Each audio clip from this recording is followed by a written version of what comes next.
Welcome back to the North Mankato Community Update.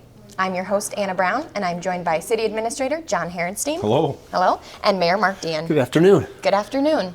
It's the Christmas spirit all around us in the Taylor Library. That's right. Yeah, we got the Christmas tree rolling. We're good to go.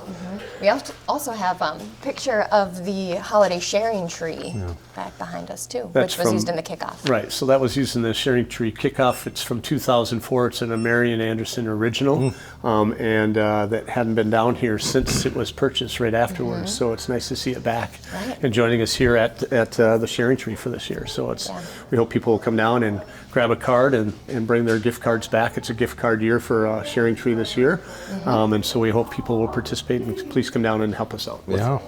Lots of people that needs things this year, and so we appreciate everyone supporting that. Yep. Those cards are located just around the corner here. And they have a lot of events going on in the Taylor Library for Christmas this year, correct? Correct. So we have the Winter Wonderland on December 3rd, so that'll be kicking off. And then a new event, we have Santa's Breakfast. Santa's Breakfast. Check with the library as you registered, because some seats are limited, but that's an exciting opportunity for families and children to come down to the library and enjoy Santa over a nice breakfast. Exactly, and I believe that's December 18th. So, but please check with the library. I know that's a popular event, and so you need to sign up early for that. Yeah, the library does a really good job of every year doing something different with Santa. He's done story times. He did a tour around North Mankato. This year he's having breakfast, so they do a great job. Yeah, keep that guy busy. Doesn't have enough going on in December, obviously. Right. Keep those elves busy doing the work so he can come down and have a little breakfast. Right. Executive privilege. Yep, and I think he'll also be at the Bells on Belgrade event earlier in the month. That's right, and we'll be doing that down in Belgrade. Lots of things for the children to do, trolley rides and games, reindeer games, and lots of things. I believe they're still doing the book giveaway for that as well, and it's just a great event put on by the Business on Belgrade Association, and really favors the children, and it's a free event for the kids, and so we really encourage people to come down and take advantage of that. It's our business community supporting us, and so we really appreciate their the city's support. been a proud sponsor of that event ever since its inception, and I think we originally came in to support the efforts around getting the trolley procured, and that's been certainly popular among families, one of sort of the marquee events. Santa will also be at Bells on Belgrade. He's making several stops in North Mankato apparently this winter. But yeah, fun time to get the family together and support some local businesses while you're down there. Absolutely. Right. And then it finishes with the Lights Parade. The Holiday Lights Parade starts at 6:30 on that day after Bells on Belgrade is kind of wrapping up, and that's always a really popular event. Be lots of displays and people cruising around. City usually has a fire, a dump truck or something in there that's lit up all bright and glorious. So, bookmobile, dump truck, plow truck, all those. And hopefully this year it's not like a couple years ago when the plow truck was engaged because there was snow on the ground. It was snowing. We do need a little snow, but not that much. Killing two birds with one stone. Exactly. Well, and then after the event, it'd be a nice opportunity to go down and or throughout the community and look at the holiday lights that'll be up for our hometown holiday light celebration. I'm sure by Bells, you will have to have your registration in, but participants can go and vote on those who they think are the best Christmas lights in town. Right. And those maps are available starting December 6th. They'll be out, and you can go around and vote, and voting goes until the 26th of December, I believe, and then the winner will be named. And that was a popular program last year. Really a lot of fun, lots of creativity amongst folks out there.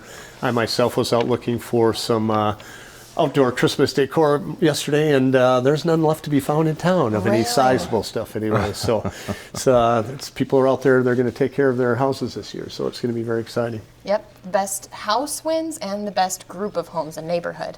So you have you started shopping yet for Christmas? I like the gift card thought. The gift card thought. Smart idea. Exactly. Everybody can get what they want. That's just my alley. All right, quick and easy. Swim facility passes are on sale. That's a gift idea. Very good. It's a great stocking stuffer. So we've got swim passes, season passes, and also concession punch cards, which are new this year, but it gives the moms and dads a chance to buy a punch card for their kids and send them down to the pool to use that. So, Well, we started the Christmas sale right after the facility opened a few years ago, and it's been popular for Christmas gifts. Wanted to give individuals an opportunity to provide that to their family or young ones. We know that there's a lot of grandparents that take their grandchildren down there, or families that spend nearly every opening day at the swim facility. So, great idea for your Christmas gift selection. Yep, exactly. So now's the time to get in there and take advantage of that. So we hope people Right. will do that and really be able to enjoy the pool next year. Yeah. Popularity this year was double what it was the year Yep. before, and we look forward to being even better next year. So. Right. Yes. Yep. Do we want to mention any other items for winter? I know we have the budget season going on. We have snow removal and things like that for reminders. Yeah, so all those technical things that go along with snow, eventually that will show up, are there. So remember, if you haven't signed up for the Nixle system, that'll let you know if there's any snow emergencies or anything else going on. Right. So please take advantage of that. We do not want to tow anyone, and we try and put that information out in every form and fashion we can: radio, television, newspaper, if we have an advance notice, social media. But the Nixle system will take it directly to your phone. You'll get an alert that it's going on, and you got to move your cars. So we can plow those streets and keep the streets safe for all of us.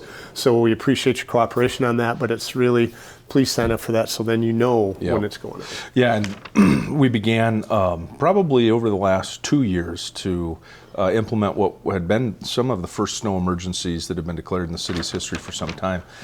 Generally speaking, those are implemented after we receive 6 inches or more of snow in one event. So that's a marker for folks if they want to be thinking about when those might be triggered. But the easiest and best way is to sign up for those Nixle alerts. Right.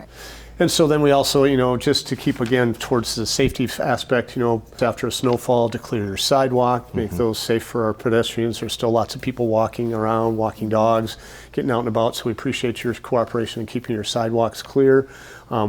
We appreciate people taking and adopting a fire hydrant and trying to keep those clear so that if there is an emergency, firemen don't have to waste time trying to dig out a snowbound fire hydrant and letting more property damage occur than absolutely has to.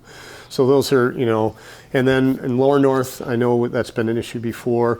There are a lot of little cross sidewalks across the boulevard in front of people's houses, and people would appreciate if you don't park in front of those so that they can get across their boulevards to get to their cars and get to the street when they're parking down in Lower North. That's kind of an antiquated idea, but it's still in some areas, and we appreciate people paying attention to that. Yeah.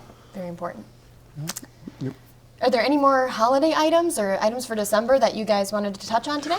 Well, just a couple updates from a couple recent actions that the council took that I think will be of some interest to the residents. Is one, we extended a contract with the company that we take our recycling goods to. They've been collecting our goods for some time. And folks should know that what you add into the recycling bin assists us gather rebates and reduces the cost of recycling, which ultimately is linked to the fee that you pay every month. So take a look at what's acceptable in your recycling and add that to the bin. We appreciate that, but that contract's been extended, and I think we get north of $50,000 in rebates from those recycling contracts, depending on the year. That's a commodity-based reimbursement, but we thank the residents for taking advantage of that and working with us on the new bins that we brought up a few years ago. And we have seen an uptick in the amount of recycling that's going on, and so we appreciate people participating in that program because it really does help reduce the landfill costs, which are fairly expensive, and it helps us with those recycling fees, and then we do get rebates off of that. So the more that you can participate, the lower we can keep the cost of the solid waste removal. Yeah, and then the city was fortunate enough to receive this month or last month for this video the generous donation of $150,000 that will be used towards construction of a splash pad, and we're hopeful that splash pad will be constructed in the construction season for 2022. That's a feature that's been long sought after for families in the area, and with this generous anonymous donation, we're going to be able to pursue that. So a lot of exciting things in the summer. That's, Santa came early with that particular donation. That was one we didn't really see coming, and we're planning on siting that up at near the Fallenstein Playground up in Caswell Park area up there. And so we're looking forward to get that done and have that available for the kids next year. Right. And I think that'll just make that park, which is really one of our most popular parks, even more popular for the summer months. So we really look forward to having that addition. And thank you to the donor on that, because we really appreciate that. Right. Early gifts all around. Yes, that's right. It's Christmas time. You got to like that. Right. Well, thank you guys so much for being here today to talk about Christmas goings on and things happening at the city. And happy holidays to you guys. Happy holidays. Merry Christmas to Merry everyone. Christmas. Yes, thank you for joining us. Happy holidays.